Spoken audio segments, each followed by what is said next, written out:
Hi, I'm Jan. I'm a Brussels greeter for like 1 year now.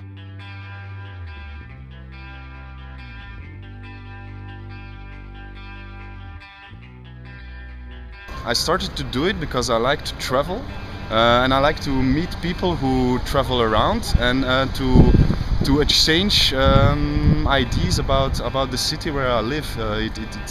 It helps me a lot to discover my own city through the eyes of other people. Well, today we start here at the old city harbor of Brussels. I wanted to show you this because it's a neighborhood in full expansion, full development, like the most areas around the city center of Brussels. But it's a nice gateway to the west of the city, which is still a very underdeveloped in a cultural and social way.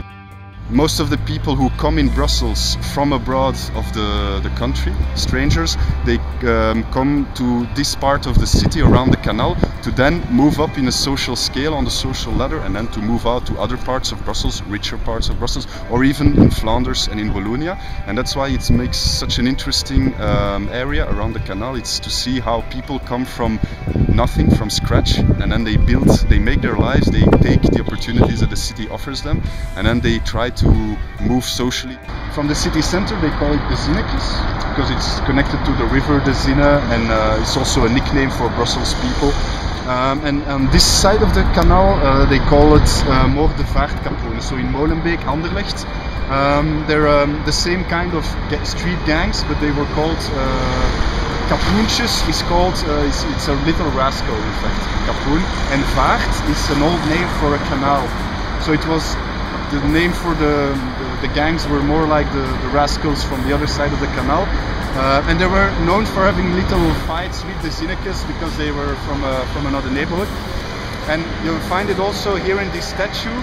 It's that naughty kind of characteristic of their personality, but still making fun of it.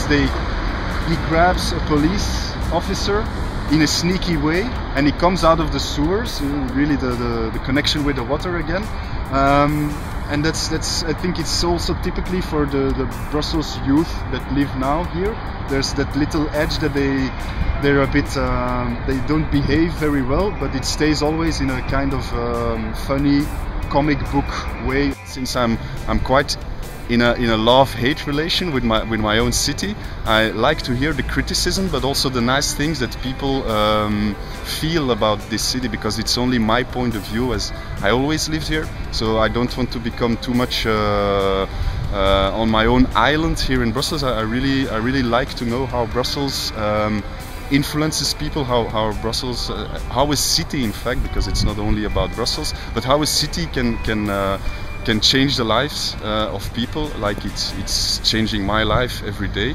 And I hope to learn more about the city and about the whole world, in fact, through the eyes of visitors here.